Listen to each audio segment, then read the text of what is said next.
हम कोणों की क्लास कंटिन्यू करते हैं। कल हमने लगभग सारे कोण कंप्लीट पढ़ लिए थे, जो बचे हुए थोड़ा अभी पढ़ लेते हैं। आसन कोण वह कोण जिसमें एक भुजा में एक शीर्ष बिंदु घनिष्ठ हो, जैसा कि कोण DAC, कोण DAC वह कोण CAB, कोण CAB में क्या उभयनिष्ठ, देखो भुजा उभयनिष्ठ भुजा कौन है SC, ये वाली भुजा जो दोनों कोणों में काम आ रही है। उभयनिष्ठ बिंदु शीर्ष कौन सा है A, जो इस कोण में भी काम आ रहा है, इस कोण में भी काम आ रहा है, ये वाला। AD व AB उभयनिष्ठ नहीं है। AD रेखा और AB रेखा ये उभयनिष्ठ नहीं है। आगे हम रेखिक कोण का अध्ययन करते हैं। वह कोण जो आसन कोण होते हैं लेकिन भुजाएं विपरीत होती हैं। आसन कोण तो होते हैं लेकिन भुजाएं विपरीत होती है। कैसे? देखो आसन कोण की शर्त है एक शीर्ष उभयनिष्ठ होना चाहिए, ये रहा, और उसमें एक भुजा वरिष्ठ होनी चाहिए, ये वाली भुजा वरिष्ठ है, तो आसन कोण की शर्त पूरी हो जाती है। तो हम जानते हैं कि रेखीय युग्म के कोण का योगमान, कोणों का योग कितना होता है 180 डिग्री। कोण 1 प्लस कोण 2 बराबर 180 डिग्री। इन दोनों कोणों का योग कितना होगा 180 डिग्री होगा। कितना डिग्री होगा 180 डिग्री होगा। समझ नहीं क्या? नोट आसन कोण रेखिक युग्म हो सकते। आसन कोण क्या रेखिक युग्म हो सकते। ये आसन कोण थे, आसन कोण की शर्त रेखिक युग्म ने पूरी की, तो अर्थात आसन कोण रेखिक युग्म हो सकते हैं, लेकिन रेखिक युग्म आसन कोण होना आवश्यक नहीं है, विशेषतः। लेकिन रेखिक युग्म आसन कोण होना आवश्यक नहीं है। कैसे? रेखिक युग्म का मान कितना होता है, कोणों का योग 180 डिग्री होता है, जबकि आसन कोण का 180 डिग्री हो ही नहीं रहा है, शर्त पूरी नहीं हो रही। प्रतिच्छेदी रेखाएं, जब दो रेखाएं एक दूसरे को परस्पर काटती हैं तो एक दूसरे के प्रतिच्छेदी रेखाएं कहलाती। ये रेखाएं ये दोनों एक दूसरे को काटती, एक नाम दे दो आप LM एक दूसरे की प्रतिच्छेदी रेखा कहलाती और बिंदु O पर काटती। तिर्यक छेदी रेखाएं दो या दो से अधिक रेखाओं को एक रेखा काटती हैं तो तिर्यक छेदी रेखा कहलाती हैं। आगे हम देखिए तिर्यक छेदी बता रहे हैं। ये रेखा LMN तीन रेखाओं को ये O रेखा काट रही है, प्रतिच्छेद कर रही है। देखो इसको L रेखा को P पर कर रही है, M रेखा को Q पर कर रही है और N रेखा को R पर प्रतिच्छेद कर रही है।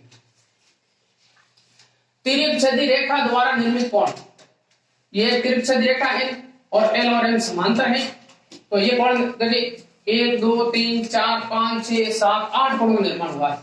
तो हम ध्यान दें बच्चों, अंत्य कोण कौन कौन से? कोण 3, कोण 4, कोण 5, कोण 6, जो अंत्य इन दोनों के अंदर है, समांतर रेखाओं के अंदर है, वो अंत्य कोण है। बाह्य कोण जो बाहर है 1 है 2 है 7 है 8 है।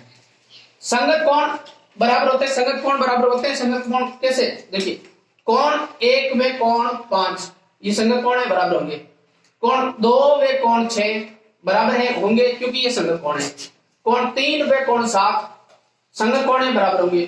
कोण 4 व कोण 8 संगत कोण है, बराबर होंगे।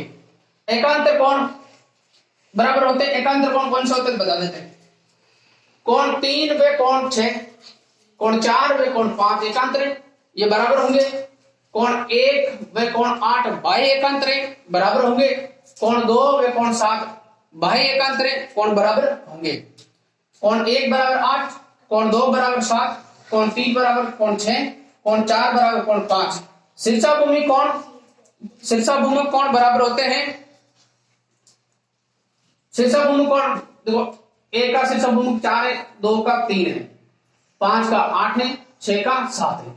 तो लिख के बता दिया, कोण 1 बराबर कोण 4, कोण 2 बराबर कोण 3, कोण 5 बराबर कोण 8, कोण 6 बराबर कोण 7। आप इस तिर्यक छेदी रेखा में आप किसी भी आकृति का अध्ययन कर सकते हो।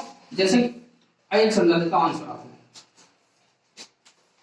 ये कोण आपको 60 डिग्री दिया तो आप सारे निकाल सकते हो, सारे कोण निकाल सकते हो।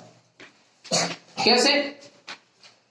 यार 60 डिग्री देगा, हमें पता है सरल रेखा रेखीय युग्म बनाती है, तो दोनों कोणों का योग 180 डिग्री होता है, तो 60 में से घटा दो, ये 120 डिग्री आएगा। हमें पता है ये कोण इसके सम्मुख शीर्षाभूमि पे, तो ये 120 डिग्री होगा। हम जानते हैं इसका ये शीर्षभूमि कौन है, 60 डिग्री होगा। अब तो ये जो आकृति बन रही है, इस आकृति का योग होता है 180 डिग्री। इस प्रकार की आकृति के दोनों कोणों का योग कितना होता है, 180 डिग्री। तो हम जानते हैं इन दोनों का योग 180 डिग्री होगा, तो ये कितना डिग्री है, 60 डिग्री। तो ये कितना होगा, 60।